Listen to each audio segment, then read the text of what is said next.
50 വയസ്സൊരാൾ എൻ്റെ അടുത്ത് കാണാൻ വന്നിരുന്നു. പുള്ളിയുടെ കൺസേൺ ബാഡ്മിൻ്റൺ കളിക്കുമ്പോൾ മുട്ടിന് വേദന അനുഭവപ്പെടുന്നു.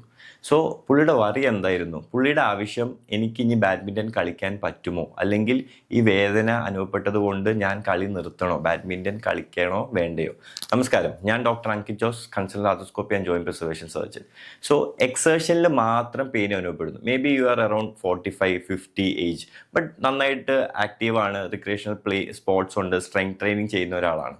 സോ അങ്ങനെ അനുഭവപ്പെടുമ്പോൾ എക്സേഷനിൽ മാത്രമാണ് ഈ പെയിൻ അനുഭവപ്പെടുന്നത്. ദാറ്റ് ഈസ് ഒരു ഹൈ ഇൻറ്റൻസിറ്റി ഗെയിം, അല്ലെങ്കിൽ ഒരു ജിമ്മിൽ ട്രെയിൻ ചെയ്യുമ്പോഴോ, അല്ലെങ്കിൽ ഒരു റണ്ണിങ് മാരത്തോൺ ഓടുകയോ, അല്ലെങ്കിൽ ഒരു ലോങ് ഡിസ്റ്റൻസ് റണ്ണിങ്ങിൽ മാത്രം. സോ ഈ പെയിൻ നമ്മുടെ ഏജ് കൺസിഡർ ചെയ്തിട്ട് ഒരു ഇഞ്ചുറിയും വന്നിട്ടില്ലെങ്കിൽ അത് സിഗ്നിഫിക്കൻ്റ് ആയിട്ട് എടുക്കണം. That may be early sign of cartilage wear. So അത് മുട്ട് തേയ്മാനം എന്ന് പറയാൻ പറ്റുകയില്ല, ബട്ട് ഒരു കാർട്ടിലേജ് വെയർ, ആ കാർട്ടിലേജിന് സ്ട്രെസ് സംഭവിക്കുന്നുണ്ട്. സോ അങ്ങനത്തെ കേസസിൽ നമ്മുടെ മുട്ടിൻ്റെ ഒരു ഡീറ്റെയിൽഡ് എവാലുവേഷനാണ് ആവശ്യം.